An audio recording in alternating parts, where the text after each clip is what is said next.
नमस्कार मंडळी, मी दिनेश नायक.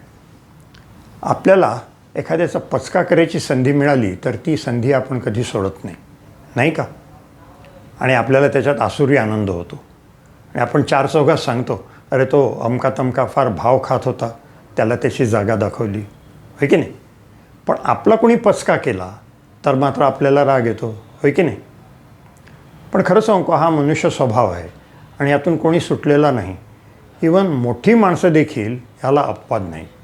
आज मी असे दोन छोटे किस्से आपल्यासमोर ठेवणार आहे. पहिली घटना इंग्लंडमध्ये घडली. इंग्लंडमध्ये फार पूर्वी एक सर बर्ट्रांड रसेल नावाचे फार मोठे लेखक, तत्त्ववेद्य आणि गणितज्ञ होऊन गेले. 1950 साली वाङ्मयाचं नोबेल पारितोषिक त्यांना देण्यात आलं होतं. तर एक दिवस असं झालं की एक नवोदित लेखक आपलं हस्तलिखित घेऊन त्यांच्याकडे आला, अभिप्रायासाठी, मार्गदर्शनासाठी. तर सर बर्ट्रांडने त्याला आदराने समोर बसवलं, त्याचं हस्तलिखित हातात घेतलं आणि वाचायला सुरुवात केली.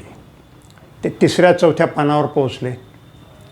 तर त्या तरुण लेखकाला असं वाटलं की सर बर्ट्रांड याच्यावरती काही जर इम्प्रेशन मारलं तर फायदा होईल, म्हणून मग त्याने आपली कहाणी सांगायला सुरुवात केली. तो म्हणाला, सर बर्ट्रांड, तुम्हाला माहीत नसेल पण मी एका फार मोठ्या घराण्यातील आहे. माझे वडील हे इंडियामध्ये ICSमध्ये आहेत. माझे आजोबा हे ब्रिटिश इंडियन आर्मीत ब्रिगेडियर होते आणि माझी आजी लॉर्ड अमुक तमुक यांची सर्वात मोठी मुलगी. आणि माझे पणजोबा.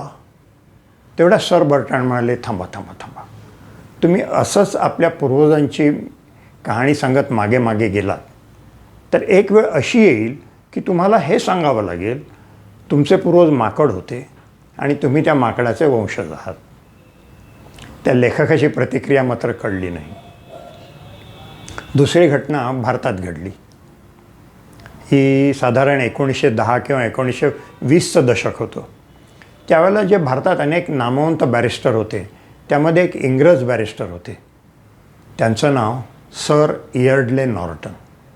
ते कुशाग्र कायदेपंडित म्हणून प्रसिद्ध होते. म्हणजे त्यांचं महात्म्य सांगायचं झालं तर लोकमान्य टिळकांच्या विरुद्ध ब्रिटिश सरकारने जे अनेक खटले दाखल केले होते ते एका खटल्यात बचावाचे वकील टिळकांचे ते होते. तर एकदा असं झालं की मद्रास हायकोर्टात एक महत्त्वाची केस सुरू होती आणि एका पक्षकाराचं वकीलपत्र सर नॉर्टन यांच्याकडे होतं. आता या सर नॉर्टन ह्यांना एक वाईट खोड होती. एक म्हणजे ते अतिशय संथ बोलायचे आणि एकदा युक्तिवाद करायला उभे राहिले की तासनतास बोलत उभं राहायचे. न्यायाधीश कंटाळून जायचे, कोर्टातली इतर वकील मंडळी, इतर पक्षकार मंडळी ही सुद्धा कंटाळून जायची. पण आता एवढ्या मोठ्या बॅरिस्टरला थोपवणार कोण? तर असं झालं की मद्रास हायकोर्टात त्यांची बोलायची पाळी आली. ते उभे राहिले आणि त्यांनी आपला युक्तिवाद सुरू केला. बोलत राहिले, बोलत राहिले, बोलत राहिले. 2.5 तास झाले. थांबायचं लक्षण नाही. ते न्यायाधीश होते ते एक ब्रिटिश ग्रस्तच होते. त्यांना जांभई आवरली नाही. भर कोर्टात त्यांनी जांभई दिली आणि मग सर नॉर्टन यांना म्हणाले, सर नॉर्टन, तुम्ही कशाला एवढे कष्ट घेताय? तुम्ही जे काही बोलताय ना ते मी एका कानाने घेतोय आणि दुसऱ्या कानाने सोडून देतोय. आता सर नॉर्टन हजरजबाबी होते.